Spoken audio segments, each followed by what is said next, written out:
everybody, welcome back. It's Mr. Christensen. How are you? You can't answer. That's a thing there. Okay, so we're moving on with section 3 in chapter 7, using chemical formulas. So we've gone through, figured out how to decide how many of each element are in these chemical compounds. So why does it matter? Why do I have to make sure that it's perfect? Why is H2O so much different than H2O2?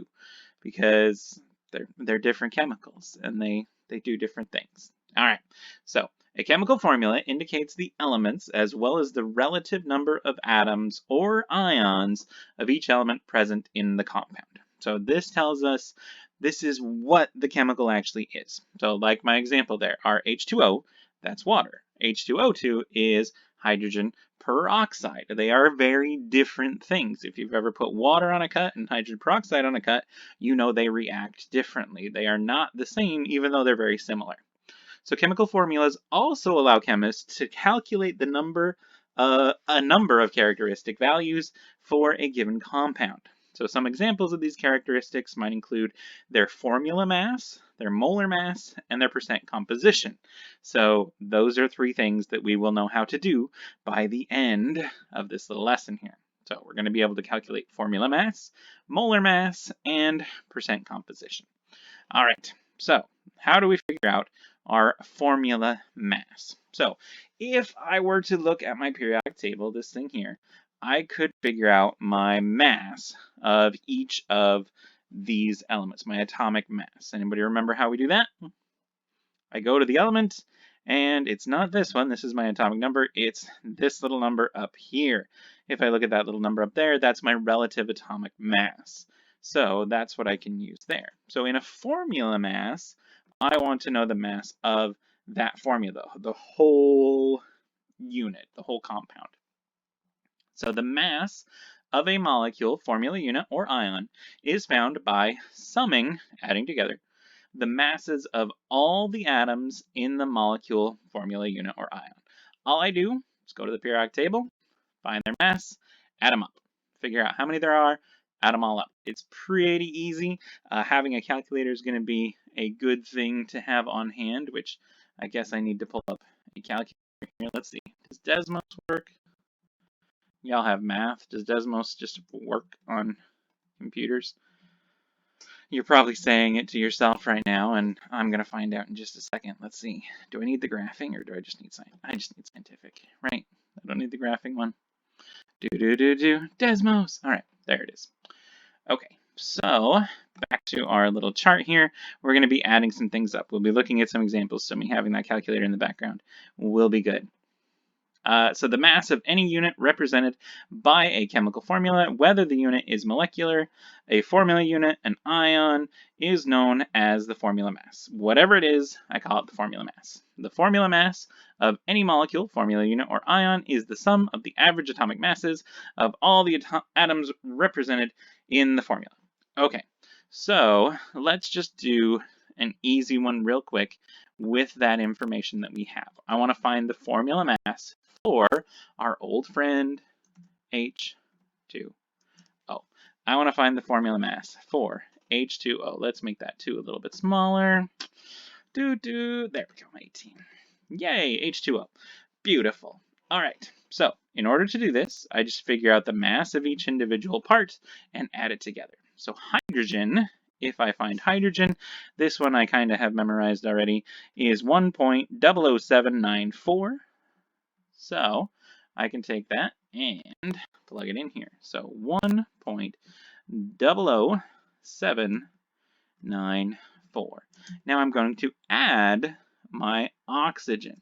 So I'm going to add oxygen, which if I go back to the periodic table, is 15.9994. For all intents and purposes, it's 16, but we're going to go ahead and stick with all the sig figs they give us, 15.9994. So going back here, 15.9994. Now, I can plug that straight into my calculator, but there's something wrong. Anybody caught what it is? How many hydrogens do I have? There are 2 hydrogens. I can't just add hydrogen once because there's 2 of them. I have to add it twice. That way I'm representing each and every atom that's present in that formula unit there. So I'm going to take this number and times it by 2, and then add it to our 15.9994. Do I have to multiply 15.9994 by anything? No, because I just have one of those oxygens. All right, so let's go to Desmos. Whoop. 1.00794, and then I want to multiply that by 2 and hit enter. That's going to give me the first half. No, I guess it's not. 2, there we go. So I've got 2.01588 as my mass for the hydrogen in that unit. Now I've got to add the oxygen. So if I hit space, or I guess space, I don't know. I don't use Desmos very often. I'm sure Mr. Bolton could give me a crash course here. Plus 15.9994. All right, and that's it. Desmos has figured it out for us. So my total here is going to be 18.01528. Now, sig fig wise, we are doing addition and multiplication in here. Now, since there are 2, I'm not going to bother doing sig figs on that because it's going to be, that's going to be the number. I mean, it would just be 1 sig fig, but if I have 1 sig fig here, it would be 20, which is definitely not correct. So we're going to go with the one with the least amount of sig figs to the right of the decimal, which is going to be this guy here. We want 4 to the right. So I've got 1, 2, 3, 4. So we're going to round that 2 to a 3. So it's going to be 18.0153. And I go here, whoop, equals 18.0153. There we go. That is my total formula mass for H2O. Easy peasy lemon squeezy. So let's go back to our notes here. That's formula mass. What about molar mass? So if we think back and we remember what moles are 6.022 times 10 to the 23rd. I know that things are going to get a little more difficult to remember without the awesome mole poster on the door behind you or in front of you, wherever you're sitting. I don't know. So you're going to have to memorize that for reals this time. 6.022 times 10 to the 23rd. All right. So recall that the molar mass of a substance is equal to the mass in grams of 1 mole, or approximately 6.022 times 10 to the 23rd particles of the substance. The molar mass of a compound is calculated by summing the masses of the elements present in a mole of the molecules or formula units that make up the compound. So we just add them up. So a compound's molar mass is exactly the same as its formula mass. So the formula mass for H2O is going to be, what did I put a plus there? Weird. 18.0153. That's going to be our formula mass. FM. On the radio. No, just kidding. And then our molar mass is also going to be 18.0153. So if the questions ask you for formula mass and molar mass, they're the same. You just have to calculate it the one time. So they're the exact same thing, isn't it? Makes it so much easier. All right. So that's molar mass. Now, let's give you some practice problems. So this is figuring out our molar mass as a conversion problem. Okay, things got a little bit weird here now, right? So let's look at what we've done and put these together. So what I'm going to do is all these practice problems, they're going to actually be your assignment. I'm just going to copy them over into a doc, and that's going to be what you work on. So that doc, you can probably pull that up now so that you can see what's going on in these problems and work through those. I'm not going to work through all of them for you, but I will work through a couple of them, okay? Excuse me, got dad noises going on again. All right, so what is the mass in grams of 2.50 moles of oxygen gas? All right, steps for this one. We're going to come back to our paper here, and I'm going to scroll down a little bit, and we're going to put in 2.50 moles of oxygen. Now, oxygen gas, if you remember, there's something about oxygen when it is by itself. There's a problem. It cannot exist by itself. We call that, anybody remember? You can't answer me. I don't know why I keep asking you like you're going to answer me. You're not going to answer me. It's diatomic, which means how many do I have? 2. Good job. So it's going to be O2 instead of just oxygen. So I'm going to put a little dash here so that I can make the 2 smaller without changing all the formatting. Whoop. There we go. So I've got 2.50 moles of O2. All right. Now, if we were going to do this just like a conversion factor that we've done before, I can set this up pretty well, right? So here, what is the first thing I should always write when I'm trying to solve one of these conversion problems? Always write what they give you. So I'm going to write 2.50 moles O2. And I'm not going to bother making it smaller anymore, because that's just going to take too much time. So now I'm going to multiply that by something. So if I remember, I draw that nice little line, put stuff on top of the line, put stuff on bottom of the line. Let's see if I can duplicate that here. It's going to be a little difficult, but I think we can get away with it, hopefully. So I'm going to put stuff on top of the line, stuff on bottom of the line. So what is it that I want to get rid of here? If I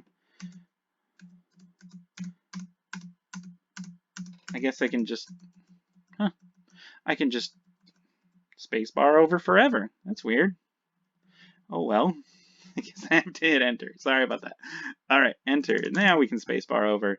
The thing I want to get rid of is the thing I already have. I don't want. I want to stick it in the basement, right?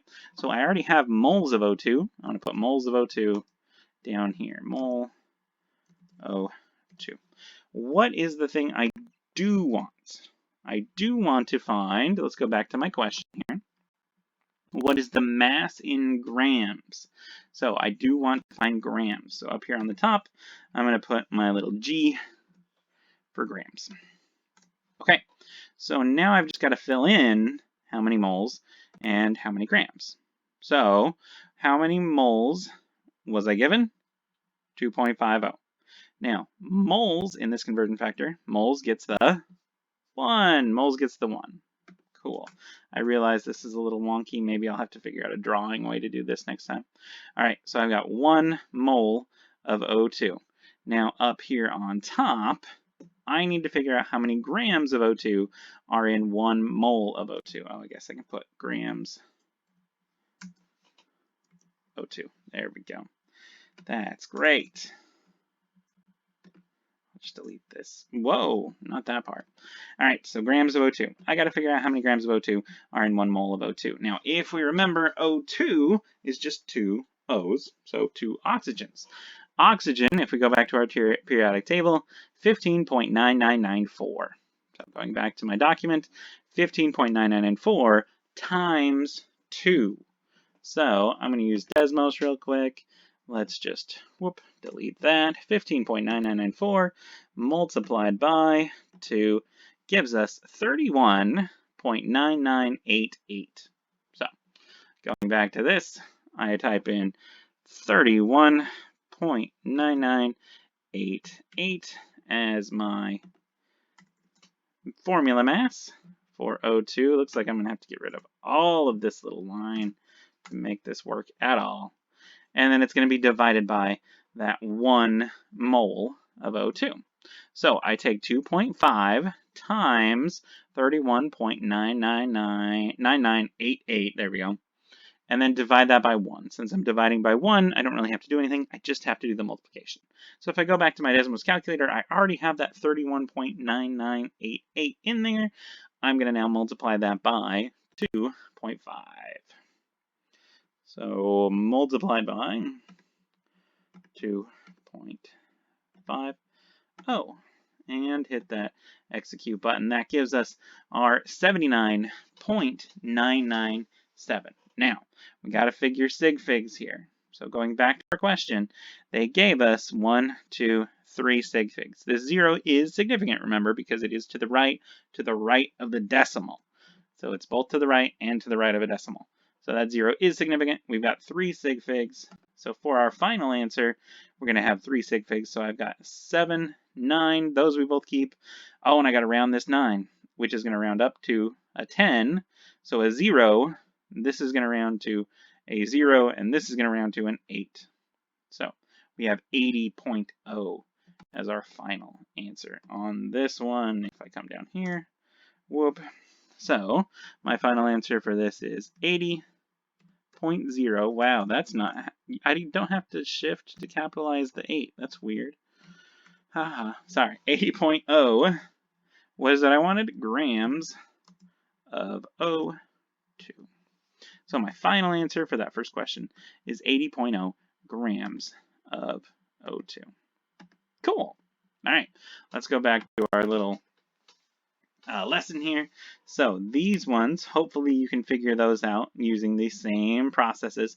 Now on this third one, I wanted to point out, this 2 on the outside of the parentheses is going to go to everything inside. You're going to distribute it to everything inside, but not to your Ca here.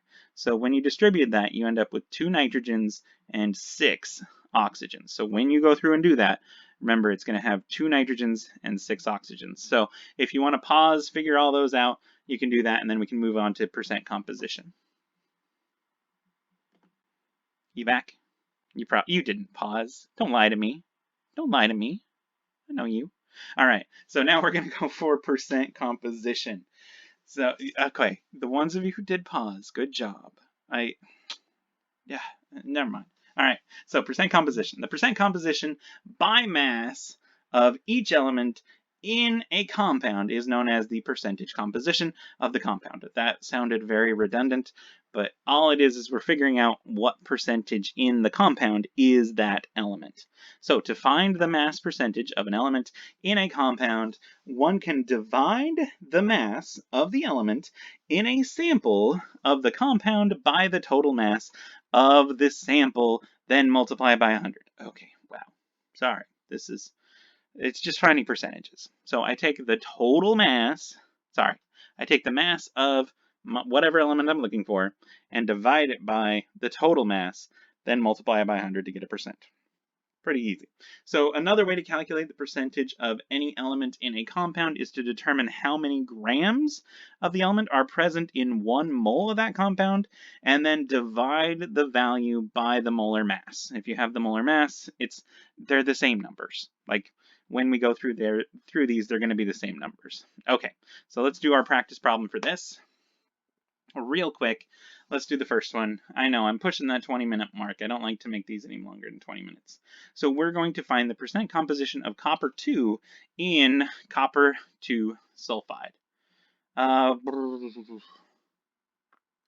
So this is actually looking for both the percent of copper and the percent of sulfur in copper 2 sulfide. So I've got Cu2S. Let's go back to our document here. I'm going to do a little bit of erasing. Don't worry, it's not gone for you because you can just rewind the video. So I've got copper, Cu2, and sulfur. We're going to make that 2 a little smaller so it doesn't throw us off. Boop. 12 is way too small. You can barely see that 2. There we go, 18. Copper, 2 sulfide. So what I need to do is figure out that formula mass first off. This is also the molar mass of the whole thing, right? So I'm going to go in and find copper, and I'm going to go in and find sulfur and figure this out. Let's go to our periodic table. Whoop. Find copper for me. Where's it going to be? What's copper? It's a metal, and it's a transition metal, and it's one of our easier ones, so it's up here in period 4, yay, in the P block here. Nope. The D block, sorry about that. Copper. So it is 63.546. My old eyes are working on it. 63.546. Let's go back here, and we're going to go down 63.546. And how many of those do I actually have? I have 2 of them. So I'm going to multiply that by 2. Whoop. I'm going to put some spaces in here so you can tell what's going on. Multiplied by 2. And then we're going to add that to our other stuff here, which is going to be our sulfur. So we're going to add the mass of sulfur. How many sulfurs do I have? Just one, so I only have to get it once. Back to my periodic table, find sulfur. Sulfur is over here in our nonmetals. It's 32.06. And back to our document, 32.06. Now, if you are doing these percent compositions, it's going to be easier to solve this and get an answer first and then get your total answer, because I'll show you why in just a minute. So we're going to get that 63.546 times 2. So over to Desmos, 63.546, and we're going to multiply that by 2. And that's going to give me 127.092. For some reason, I think it's the text Desmos uses. I don't trust it. Like, this just seems wrong. I don't know. All right, 127.092. Whoop. And we're going to go down. 127.092. All right. So we've got 127.092, and we are going to add that to our 32.06. 32.06. And you can do all these in your head if you really want to, but you can also use a calculator. There, here. We're going to just click add. 32.06. If I get some of these numbers wrong in the video, you can go ahead and correct me on them, but just correct it on your own stuff too, because I get a little mixed up. But we end up with 159.152. So going back, we have, wow, I went to the very wrong thing. 159 point, I don't remember what it was. 152. 152. This is our total mass for the whole thing. Okay, so now we need to get our percent composition for each of those things. So let's figure out what our percent composition of copper 2 is in this. So in order to get that, I take my amount, my mass of copper in my compound, which isn't the 63.546, it's the 127.092 that we figured out. So I take 127.092 and divide it by that 159.152. What am I doing? Goodness. It's like I've never used docs before. Okay, so 127, I'm not going to remember all these numbers. I'm going to have to go back and forth. 127.092. 127.092, and I'm positive Mr. Bolton would be like, you know, Mr. Christensen, you can save these answers in your, no, I'm not going to. Leave me alone. All right, and then I'm going to divide that by 159.152. 159.152. I could probably use my keyboard. 0.152. These videos are just mostly me complaining about not being able to use technology, aren't they? Man, I'm so old. All right, so what I get there is 0.798, blah, blah, blah, blah, blah. Now I need to multiply the whole thing. I don't know if I can multiply. Oh, no, I need to get that off of there. Let's see. How do I delete? Oh, that's not it. No. Hang on. Wait. Okay. Clear? I don't want to clear the whole thing. What did I do wrong? Oh.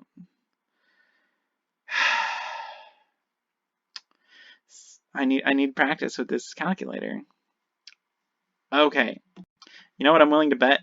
I'm willing to bet I can copy paste. Let's see if I can. Copy. Go to Desmos. Paste. Maybe. Nope. Let's try our little control V. It does. It pastes. All right. Divided by, going back in here. Whoop. I can do Control C. I don't know why I didn't. Whoop. And then I gotta Control V it into there. Control V. And that gives me that. There we go. See, all I had to do was click to the side. And now I get to multiply the whole thing by 100. And that gives me, hey, I didn't want to multiply it by 1,000. All right. What if I highlight that last 0 and just delete it? There we go. That worked. Yay. So now I got to figure out sig figs here as far as percentages go. Because I've got 79.8557354%, which is not going to do it for me there, is it? So let's go back to our numbers and see if we can figure out. We're going to use these 4 here. Because this one only has 4 sig figs, we're going to go ahead and stick with 4 sig figs. So we're only going to go 1 or 2 after the decimal. So I've got 79.86. 79.86 is what we will go with as our final. So copper's percent, so Cu is 79.86.